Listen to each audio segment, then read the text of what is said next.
अस्सलाम वालेकुम दोस्तों सन 1475 में यूनान के जजीरे मेडली में एक तुर्क सिपाही याकूब आगा के घर एक बेटा पैदा हुआ जिसका नाम खिज़र रखा गया। खिज़र के 3 भाई थे, इलियास, अरूज और इसहाक। खिज़र और उसके भाइयों ने उस दौर के मुताबिक जहाज़रानी में कदम रखा और बहरी तिजारत और कज़ाकी से ताल्लुक़ जोड़ लिया। इब्तदाई तौर पर यूरोपी जहाज़रानों से छोटी मोटी झड़पें चलती रहीं, लेकिन फिर आहिस्ता आहिस्ता इन भाइयों ने बहरा रोम के कई जजीरों पर अपना इक़्तिदार कायम कर लिया। बहरा रोम के ये कज़ा कलामती तौर पर किसी न किसी बड़ी हुकूमत की बालादस्ती कबूल कर लेते और इसके परचम तले समंदर में मुखालिफ ताकतों का मुकाबला करते। खिज़र के बड़े भाई अरूज ने इसी तरह मिस्र के ममलूक सुल्तान से ईसाई रियासतों का मुकाबला करने के लिए बहरी जहाज़ हासिल किए और एक मजबूत बेड़ा कायम कर लिया। बहरी कज़ाकी के साथ साथ हस्पानिया से सकूत गरनाता के बाद मुस्लिम मुहाजिरीन को शुमाली अफ्रीका तक पहुंचाने का काम भी इन भाइयों ने अपने ज़िम्मे ले लिया। दोस्तों, अरूज ने मुस्लिम मुहाजिरीन के कई जहाज़ हस्पानिया से शुमाली अफ्रीका के साहिल तक पहुंचाए। इसी वजह से इसे बड़ी शोहरत हासिल हो गई और इसका नाम एहतरामन बाबा अरूज बारबरोसा पड़ गया। बारबरोसा के मैनी सुर्ख दाढ़ी वाले की हैं।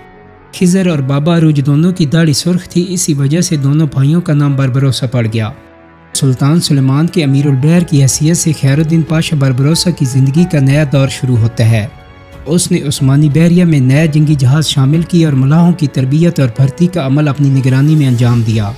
उस्मानी बहरी अफवाज को लेकर सबसे पहले उसने इटली की मकबूजात पर हमले किए और कई जजीरे उस्मानी हदूद में शामिल कराए।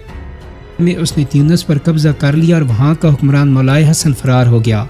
सन 1535 में यूरोप का शहंशाह चार्ल्स पंजम, जो चार्ल्स अव्वल के नाम से हिस्पानिया का बादशाह था, पोप पालसोम की हदायत पर मशहूर यूरोपी अमीरुल बहर एंड्रियो डोरिया के साथ लेकर ट्यूनिस पर हमला आवर हो गया। बारबरोसा को यहाँ शिकस्त हो गई और ट्यूनिस का हुक्मरान दोबारा मौलाए हसन बन गया, मगर इस दफ़ा वो चार्ल्स का बाजगजार था। ट्यूनिस की शिकस्त के बाद खैरुद्दीन बारबरोसा ने उस्मानी बहरिया को मज़ीद ताकतवर किया। बारबरोसा ने यूँ तो सैकड़ों छोटी बड़ी फौजी मुहिम्मात में कामयाबी हासिल की, लेकिन उसकी 2 सबसे बड़ी कामयाबियाँ ऐसी थीं जिन्होंने सारे यूरोप और शुमाली अफ्रीका में उसकी धाक बिठा दी। पहली कामयाबी थी वीनस के खिलाफ जंगी मुहिम और दूसरी थी यूरोप की बड़ी ताकतों के मुतहदा बेड़े की शिकस्त। दोस्तों, हुआ यूँ था कि वीनस के बहरी जहाज़ों ने एक तुर्क बहरी जहाज़ पर हमला कर दिया जिसमें सफारती अमले के अराकीन सफ़र कर रहे थे। इस हरकत पर खलीफा सुलेमान अव्वल को सख्त गुस्सा आया और उसने बारबरोसा को हुक्म दिया कि वो बहरा रोम में वेनस के ज़ेरे कब्ज़ा तमाम जजीरे छीन ले। ये जजीरे तुर्की से इटली तक फैले हुए थे। बारबरोसा ने 70 बहरी जहाज़ों के साथ इन जजीरों पर हमला किया और 24 जजीरों को हथियार डालने पर मजबूर कर दिया। ये इतनी बड़ी फतह थी कि सारे यूरोप में हाहाकार मच गई, क्योंकि उस्मानी यूरोप के अहम तरीन साहिलों पर कब्ज़ा कर चुके थे, जिससे आगे चलकर उनकी समुद्री तिजारत खतरे में पड़ सकती थी। इस खतरे से बचने और बदला लेने के लिए यूरोपी ताकतों वेनिस, जनेवा और स्पेन ने तुर्कों के खिलाफ इत्तेहाद कर लिया। पोप के हुक्म पर एक मुश्तरका बहरी बेड़ा भी तैयार कर लिया गया। इस बेड़े में 300 बहरी जहाज़ शामिल थे जिन पर 60,000 सिपाही थे। इस बेड़े को होली लीग या मुकद्दस इत्तेहाद का नाम दिया गया। जनेवा के मशहूर बहरी कमांडर एंड्रे डोरिया को इस बेड़े की कमान सौंपी गई। एक तरफ तो ये जंगी तैयारियां चल रही थीं और दूसरी तरफ स्पेन का बादशाह चार्ल्स वाई बारबरोसा को ख़रीदने की कोशिश कर रहा था। मगरबी मौरखीन का कहना है कि बारबरोसा को त्रिपोली यानी तराबलस, जो आज लीबिया का साहिली शहर है, इस समेत शुमाली अफ्रीका के कई साहिली इलाके देने की पेशकश की गई। बदले में उसकी ख्वाहिश थी कि बारबरोसा तुर्क बहरी बेड़े को तबाह कर दे। बारबरोसा ने इनकार कर दिया और 1538 में यूनान के करीब परवीज़ा के मकाम पर बारबरोसा और एंड्रे डोरिया की बहरी बेड़ों में यादगार लड़ाई हुई, जिसे तारीख में परवीज़ा के नाम से याद किया जाता है। एंड्रे डोरिया के पास 300 बहरी जहाज़ और 60,000 सिपाही थे, जबकि बारबरोसा के पास 150 के करीब छोटे बड़े जहाज़ और कश्तियाँ थीं, लेकिन सिपाही सिर्फ 12,000 थे। एंड्रे डोरिया के बहरी जहाज़ों पर बड़ी भारी तोपें नस्ब थीं, जो खुले समंदर में उस्मानी बेड़े को डुबोने के लिए काफ़ी थीं।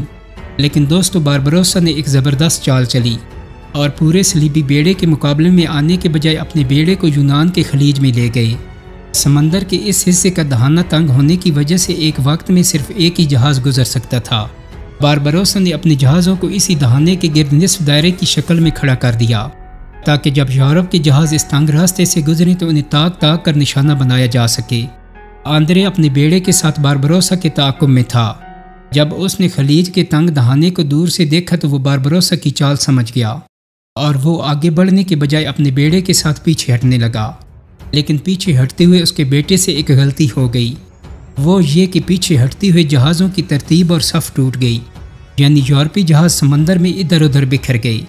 اس کے بعد آندرے کوشش کے باوجود ان جہازوں کو ضروری دفاعی ترتیب میں نہ لا سکا، بلکہ وہ اسپین کے کئی بڑے جہازوں کے ساتھ باقی بیڑے سے آگے نکل گیا، جبکہ زیادہ تر جہاز پیچھے رہ گئے، جن میں وینس کے بھی کئی جہاز شامل تھے۔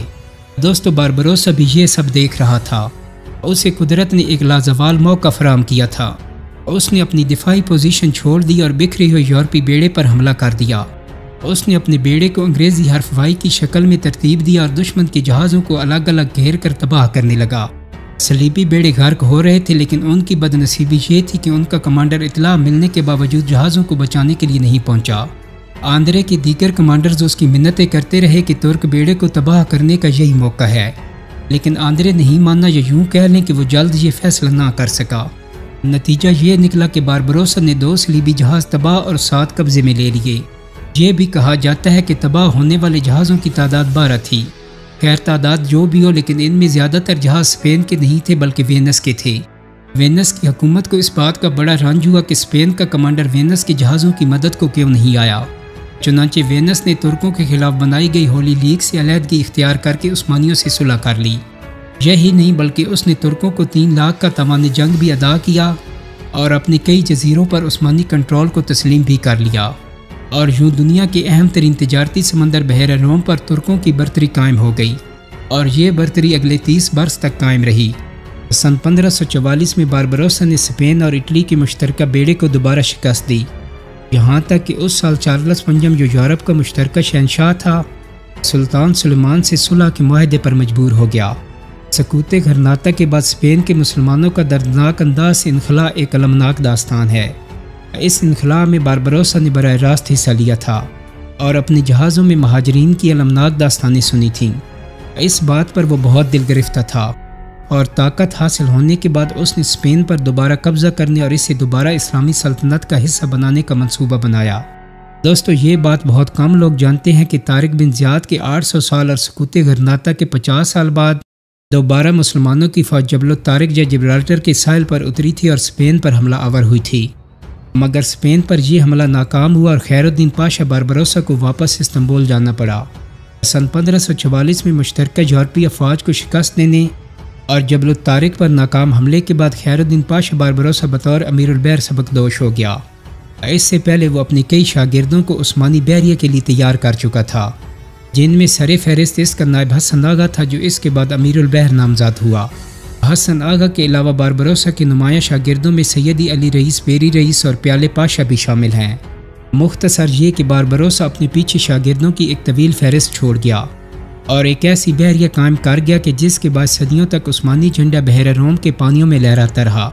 سن 1546 میں باربروسا کا انتقال استنبول میں ہوا اور آبنائے باسفورس کے کنارے اس کا مقبرہ قائم کیا گیا۔ آج بھی ترک بحریہ کا ہر جہاز آبنائے باسفورس سے گزرتے وقت امیر البحر خیر الدین پاشا باربروسا کے مزار کی طرف سلامی دیتا ہوا گزرتا ہے۔